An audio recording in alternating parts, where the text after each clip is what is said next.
c'est elle qui prépare l'atmosphère. C'est-à-dire, avant même de recevoir, elle doit préparer l'atmosphère. Alléluia. Mais quand l'atmosphère n'est pas bien préparée, malgré tout ce que nous savons, il n'y a pas de résultat. Et c'est ce que Dieu fait. Dieu a regardé le peuple d'Israël pendant combien d'années? Et il constate qu'un peuple sur qui il a dit, moi l'Éternel des armées, je vous enlève en Égypte pour vous envoyer à Canaan. Voici ce que je vais faire. Un pays où coule le lait et le miel. Pas un pays où il y a des citrons et des bananiers. Parce que si je dois manger banane, je peux aller dans mon village. Alléluia. Mais dit un pays où coule le lait et le miel. C'est-à-dire c'est là-bas que je vais vous emmener. Mais le constat que Dieu fait, le peuple qui quitte en Égypte, qui ont traversé le désert par la grâce de Dieu, c'est-à-dire ils sont incapables d'entrer de façon miraculeuse dans leur destinée. Tout simplement, pas parce qu'ils n'entendent pas la voix de Dieu. Dieu a mis quelqu'un au-devant d'eux pour les conduire. Mais malgré que Dieu a mis son représentant au-devant d'eux, Dieu constate que le peuple ressemble à d'où il vient. Alléluia. Amen. Nous sommes en train de traiter un thème qui est le temps de Dieu. Alléluia. Le temps de Dieu, autrement on peut dire la saison de Dieu. Mais la saison de Dieu peut arriver si la personne qui doit préparer la saison de Dieu est quelque part que la saison n'arrive pas. C'est pourquoi la Bible dit que je souhaite que tu prospères à tous égards. Mais prospère comment? Pas prospère parce que tu as reçu une prophétie. Pas prospère parce que tu es ami à la révérende. Pas prospère parce que tu es son fils spirituel. Mais prospère parce que l'état de ton âme est en accord avec la promesse de Dieu. Alléluia. Alléluia. C'est pas que je dis, mes amis, mes frères, mes fils, vous qui savez m'adorer, ne pensez plus aux événements passés. Alléluia. Parce que le diable sait comment il peut t'empêcher d'entrer dans ton miracle. Si le diable veut t'empêcher d'entrer en contact avec l'homme de ta vie qui doit te pousser, le diable ne va pas le bloquer. Le diable, qu'est-ce que le diable va faire? Il va simplement occuper tes pensées. Occuper tes pensées par quoi? Par les déceptions passées que tu as vécues. Or, la Bible dit que si quelqu'un est en Christ, il est une nouvelle créature. Alléluia. Ça peut être le même corps, mais ce n'est plus le même esprit. Alléluia. Quelqu'un n'a pas bien dit amen. J'ai dit ça peut être le même corps, mais ce n'est pas le même esprit. Donc, comme j'ai échoué 2 fois, l'homme qui vient au-devant de moi, c'est-à-dire je regarde à mon passé pour le calculer. C'est-à-dire tu rates à côté. Alléluia. Je ne regarde pas à ce qui est passé. Amen. Parce que Dieu dit, il ne faut pas que je vais penser aux événements passés. Parce que tout ce que j'ai vécu dans le passé ne me donne pas de la joie, ne me donne pas de la gaieté. Mais chaque fois que je regarde en arrière, je n'ai que les larmes aux yeux. Si c'est les choses qui se passent dans ma vie, c'est que je suis l'obstacle de l'accomplissement de ma promesse. Mais quand je ne regarde pas à mon passé et que je remplis mes pensées de mon futur, il y a quelque chose qui se prépare. Alléluia. Nous tous ici présents, nous connaissons bien l'histoire d'un homme, un père dans la foi de Abraham. Alléluia. On sait comment Abraham est parti, Genèse 12. Alléluia. On sait comment il a souffert. Mais la Bible nous dit dans le livre de Hébreux, la Bible dit que Abraham, sans faiblir dans la foi, ne regarda pas que son corps était usé. Alléluia. Abraham même sait, s'il regarde à son corps, il est impossible de pouvoir féconder. Mais il regarde à quoi? Sa foi. Lui, à sa foi, mais sa foi là, la foi te donne une image. C'est-à-dire, il regarde à quoi? Il regarde à son futur. Les gens se moquent d'Abraham dans le quartier, bien vrai qu'il est vieux. Mais Abraham sait que son corps physique est vieux, mais son homme intérieur est un jeune. Donc il se sent capable d'accepter Sarah. Alléluia. Bien aimé, ce que Dieu veut te dire ce matin, si tu passes ton temps à penser aux choses qui sont passées, c'est-à-dire toutes les fois ton mari t'a trompé, toutes les fois les gens ne t'ont pas honoré, toutes les fois les gens ne t'ont pas donné de la valeur, toi-même tu es en train de te dévaloriser. Mais chaque fois tu vas regarder à Jésus de Nazareth.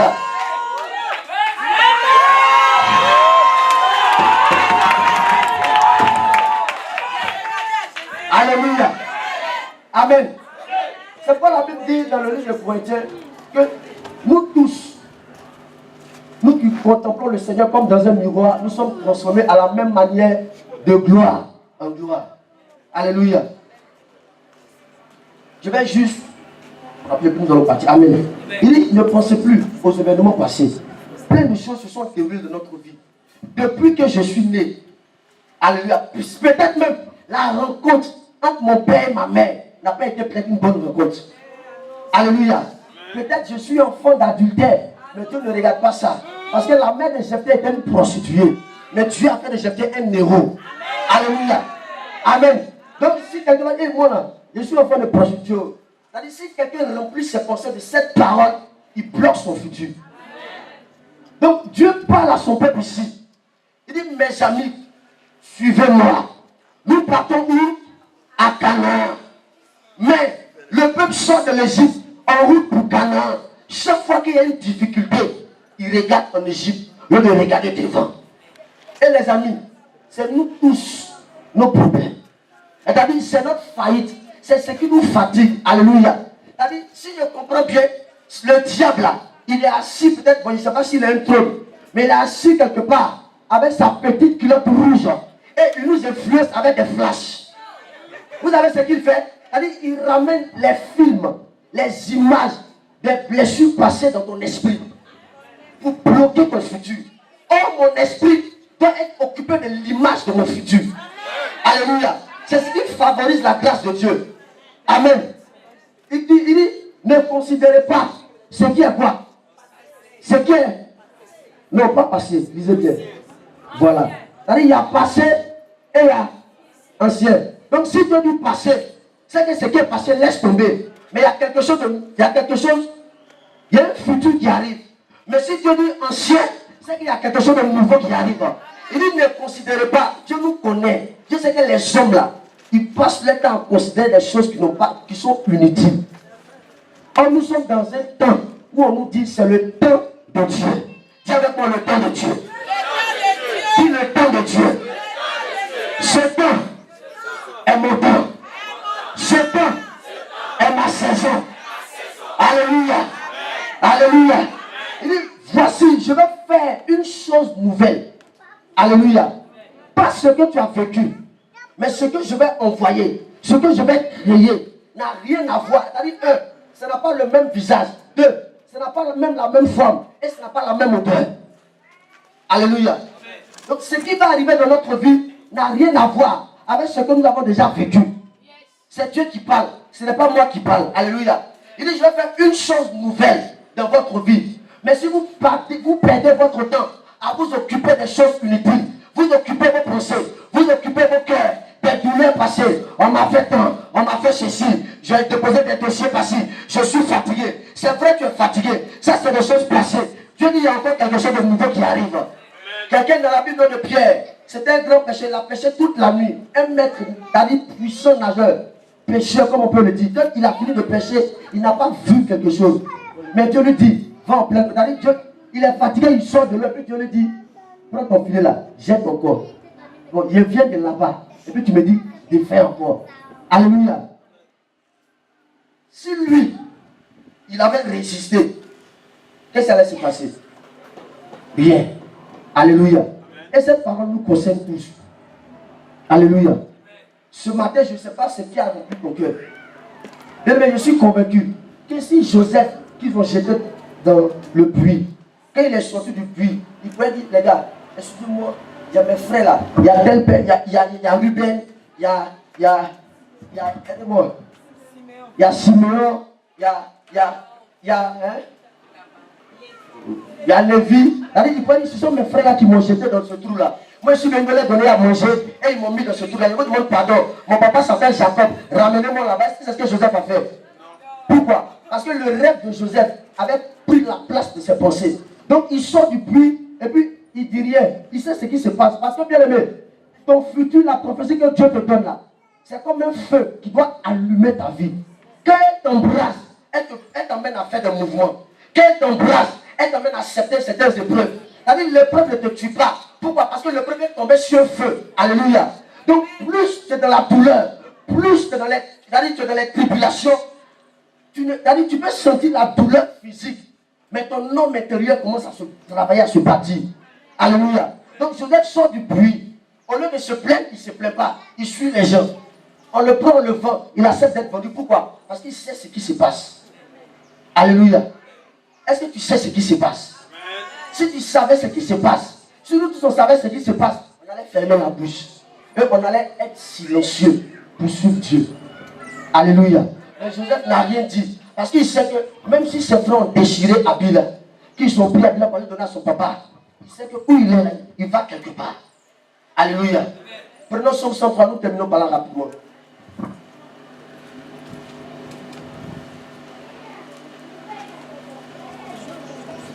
Somme 103, à partir du verset 1er. Je lis la parole du Seigneur rapidement. Mon âme bénit l'Éternel. Que tout ce qui est en moi bénisse son Saint-Nom. Alléluia. Mon âme bénit l'Éternel et n'oublie aucun de ses bienfaits. Amen. Il dit, c'est lui qui pardonne toutes tes iniquités, qui guérit toutes tes maladies. C'est lui qui délivre ta vie de la force. Alléluia. Bien aimé, c'est David ici qui parle. David dit, mon âme bénit l'Éternel. David pouvait dire, je bénis l'Éternel, je rends gloire à Dieu. Mais David dit, mon âme bénit l'Éternel. Alléluia. David est en train de faire une déclaration. Il prend autorité sur son âme. Il commande à son âme de ne pas s'attrister. Il commande à son âme de ne pas pleurnicher, de ne pas demeurer dans l'angoisse. Mais il dit à son âme, mon âme bénit l'Éternel. Alléluia. Quand nous, ça c'est Somme 103. Quand nous allons au Somme 100 de la Bible, il dit ici, prière d'un malheureux lorsqu'il est abattu. David prie, il prie, il prie. Mais il sent qu'il est en train de prier, mais il a l'impression que sa prière frappe quelque chose et ça descend. Donc il change de stratégie. Il dit quoi? C'est vrai, je suis dans la douleur. Les choses ne vont pas comme elles doivent aller. J'attends un marché, le marché n'arrive pas. J'attends un bébé, le bébé n'arrive pas. J'attends qu'on m'appelle par rapport à un dossier, les choses ne se font pas. On lui dit, Seigneur, jusqu'à quand? David ne dit pas ça. Parce que plus vrai que David est en train de prier, son âme était triste. Alléluia. Et ça nous arrive par moments. On prie, mais notre âme est dans l'angoisse. Mais David dit non. J'ai découvert un secret. C'est vrai que c'est dur. C'est vrai que c'est compliqué. Mais mon âme, non, non, non. Parce que mon âme, si tu connaissais le prix de ta valeur, tu n'allais pas t'attrister. Alléluia. Parce que pour toi, après nous, il y a un homme qui va payer le prix. Il ne paye pas le prix pour la tête, mais il paye le prix pour l'âme. Donc mon âme refuse de t'attrister. Parce que ce que tu vis n'est pas ce que tu es. Quelqu'un n'a pas compris. Alléluia. C'est-à-dire, ce que tu es en train de traverser là, ce n'est pas ce qui va se produire dans ton futur.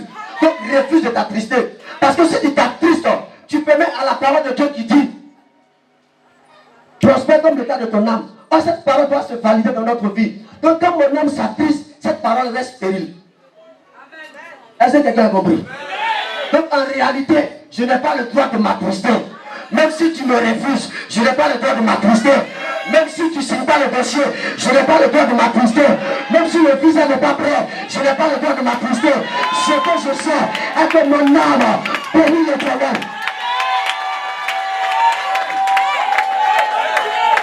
Alléluia. Il dit, mon âme bénit l'Éternel. Alléluia. Parce que tu n'as pas été créé à l'image du sida. Tu n'as pas été créé à l'image de la malédiction. Mais tu as été créé à l'image de Dieu. Alléluia. Donc si tu connais ta valeur, tu vas arrêter de pleurnicher. Alléluia. Et il dit, mon âme bénit l'Éternel. Elle n'oublie aucun de ses bienfaits. C'est David qui parle ici. Alléluia. David sait que lui là, il est né, il est sorti, il vient d'une naissance d'adultère. Il arrive en famille. Il n'est pas considéré comme les autres. Dès qu'il a fait son papa, c'était quelqu'un qui était digne. Or, en Israël, chaque fois les hommes disent, c'est rendre visite. Souvent dans une famille, tous les enfants ont le même visage. D'autres ressemblent à la mère, d'autres ressemblent au père. Or, David, il avait d'une beauté exceptionnelle, il était un peu roux. Donc on peut demander, mais lui là, c'est un enfant de qui? Donc, vous n'êtes pas que le père, il prend l'enfant, puis il l'envoie en brousse.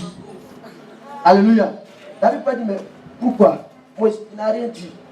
Parce qu'il sait ce qui se passe. Bien aimé, si nous ne disons rien, quelque chose se produit. Alléluia. Donc il se lève et puis là, il va en brousse. Après, il sort de la brousse. Le même David là, il est calme, il ne sait pas ce qui se passe. Mais quand on fait tout, son papa même, Nathalie, son papa avait des projets de paix et de bonheur pour lui. Mais le projet de paix et de bonheur pour le père de David, ce n'est pas que David soit comme un grand, mais que David ait l'odeur toujours de la broussaille. Mais ce qu'il a oublié, dans la brousse là, il y a des lions. Donc si le roi de la forêt c'est le lion, Oh, il y a un lion de la tribu de Judas qui peut prendre David dans la bouche pour le faire cloisonner. Tu n'as pas bien dit Amen. Tu n'as pas bien dit Amen. Tu n'as pas bien dit Amen. Tu n'as pas bien dit Amen. Bien-aimé. Alléluia. Peu importe ce qui va nous arriver, les épreuves là, Dieu a un objectif derrière chaque épreuve. Chaque épreuve peut venir pour me sanctifier. C'est-à-dire, alléluia. Chaque épreuve peut venir pour me bâtir. Alléluia. Mais après ces choses, il y a une chose que je ne dois pas perdre. Sur la terre et dans les cieux. C'est l'adoration. Parce que sur la terre, j'adore Dieu. Dans les cieux, j'adore Dieu. Mais si mon adoration est bloquée ici, au ciel, je fais quoi? Alléluia. Donc il dit, mon âme bénite et n'oublie aucun de ses bienfaits. Amen. David avait compris ce mystère. Que ce qui peut favoriser l'accomplissement de ma prophétie, c'est vrai, je peux prier. Alléluia. Je peux faire beaucoup de choses. Mais si je prie que mon âme est achetée, l'état de mon âme n'est pas en bon état, ma prière est vaine. Or, la seule chose qui peut permettre à mon âme d'être pure, d'être agréable à Dieu, c'est l'adoration. Parce que adorer veut dire prosterner. Or, quand tu te prosternes devant Dieu, tu es en train de dire à Dieu, influence-moi. C'est le secret que la femme qui avait le parfum d'Albâtre a compris. Elle sait qu'elle-même là, c'est une prostituée riche. Elle avait de grands biens dans le quartier, tout le monde la connaissait. Mais elle dit, elle ne sait pas prier. Qu'est-ce qu'elle s'est fait? Se prosterner. Mais se prosterner comment? Elle prend un parfum cher, peut-être pour 800 000. Et puis elle vient devant Jésus, elle prend, et puis elle met sur sa tête. En tout cas pour dire, ce qu'ils sont en train de faire là, faites de même. La Bible dit, ce que vous aimez qu'on vous fasse. Donc si on adore Dieu, les gens vont se prosterner aussi devant nous. Alléluia. Alléluia.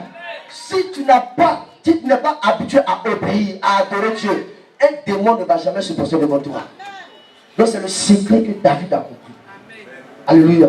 Et c'est le secret que le prophète Israël veut nous montrer nous tous. Amen. Alléluia.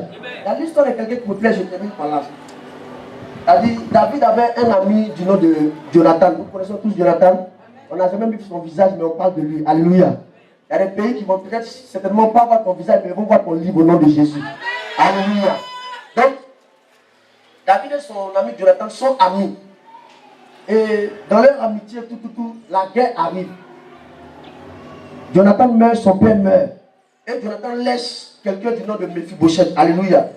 La Bible déclare que quand il y a eu la guerre, Mephibosheth est devenu perdu des pieds. Comment? Parce que sa nounou avait pris à la guerre, chacun de nous se cherche. Donc elle prend l'enfant en courant, l'enfant tombe. Alléluia.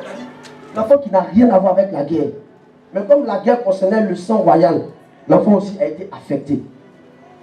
Alléluia. Donc je vais dire simplement à quelqu'un, la blessure de Christ à la croix doit nous affecter. C'est-à-dire que quelqu'un peut me citer, ça ne me dit rien. Mais c'est-à-dire le sang de Christ qui a coulé là, je préfère que ça tombe sur moi. Parce que quand ça tombe sur moi comme une preuve, ça tombe aussi sur moi comme une grâce. Donc la Bible dit qu'il est tombé et l'enfant passait tout son temps dans la galère quelque part. Quelque part dans un endroit qu'on appelle l'eau départ. Auprès d'une certaine personne qui s'appelle Maki. Or le départ veut dire lieu de crâne. Et de quoi? Golgotha. Il est assis là-bas. Ce qui me plaît dans l'histoire est que l'enfant n'a pas mendié, il a gardé sa dignité. Parce qu'il savait qu'il était fils d'un roi. C'est pourquoi David dit, j'ai été jeune et j'ai vieilli. Je n'ai jamais vu le juste faire quoi? Mendier son père, ni sa postérité. Alléluia. Donc quel que soit ce que nous traversons, ne te prosterne jamais devant le diable. Alléluia. Bien-aimé, ta dignité a de la valeur devant Dieu. Si tu ne te respectes pas, Dieu même peut de te respecter. Parce que Dieu pourrait prendre un ange pour l'emmener à la croix. Mais lui-même il descend. Pourquoi? Parce que tu es égal à lui. Donc David dit, mon âme bénit l'Éternel et n'oublie aucun de ses bienfaits. Parce que David sait que ce que je suis là, c'est ce que Dieu est. Alléluia. Donc l'enfant est là-bas. Ses amis se réjouissent. Peut-être qu'il avait quelques vêtements. Elle est tombée. Ça doit aussi se débrouiller. Alléluia. Peut-être même la pris une balle quelque part sur la route là-bas. On ne sait pas ce qui s'est passé. Mais ce qui me plaît dans la grâce de Dieu est que la promesse de Dieu que sur notre vie là, tous ceux qui doivent participer ne vont jamais mourir. Tu n'as pas bien dit amen. Celui qui va te bénir là, la mort ne va jamais le toucher. Alléluia. Donc Dieu crée les circonstances jusqu'à ce que David vienne sur le trône. L'enfant arrive, il pleure. Et il pleure à même lui-même là, il arrête de pleurer. Et l'enfant commence à chanter un chant. Alors il faut juste qu'on va chanter ce chant. C'est le chant de Mephibosheth. Et je l'ai dit. Le Dieu de surprise me surprendra. Garde la foi en lui, il m'a pas oublié. Le Dieu de surprise